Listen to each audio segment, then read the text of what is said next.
Assalamualaikum warahmatullahi wabarakatuh. Perkenalkan, nama saya Leni dari Prodi Administrasi Kesehatan B.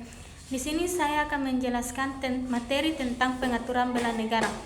Pengaturan bela negara adalah bagian dari upaya negara untuk mempertahankan kedaulatan, ketuhanan, dan keselamatan bangsa dari ancaman yang datang baik dari dalam maupun dari luar negeri.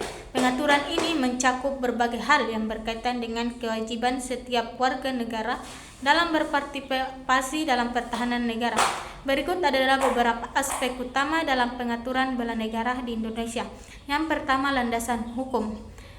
Undang-Undang Dasar Negara Republik Indonesia tahun 1945 atau UUD 1945 dalam pasal 27 ayat 3 UUD 1945, setiap warga negara berhak dan wajib ikut serta dalam upaya pembelaan negara.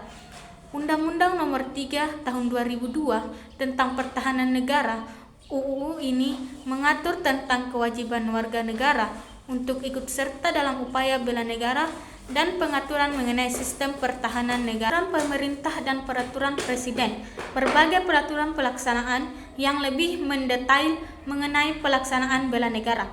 Yang kedua, wajib bela negara.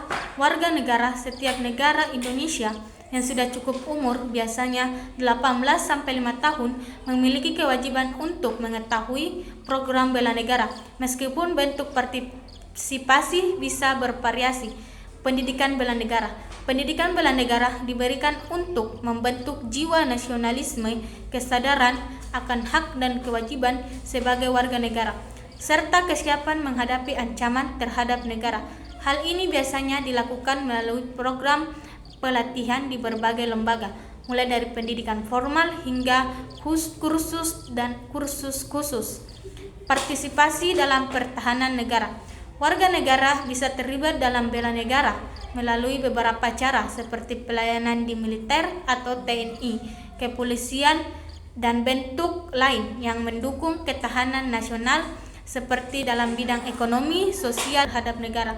Bela negara bukan hanya terkait dengan ancaman militer, tetapi juga ancaman non-militer yang bisa berupa ancaman ideologi, misalnya paham yang bertentangan dengan Pancasila. Ancaman politik, misalnya pemberontakan atau ketidakstabilan politik. Ancaman ekonomi, misalnya krisis ekonomi atau kesenjangan sosial yang bisa mengancam kestabilan negara. Ancaman sosial dan budaya, termasuk permasalahan sosial yang dapat merusak integrasi bangsa. Yang keempat, komponen bela negara. Berdasarkan UU Nomor 3 Tahun 2002, kesimpulan dari materi saya yaitu bela negara adalah tanggung jawab bersama antara negara dan warga negara.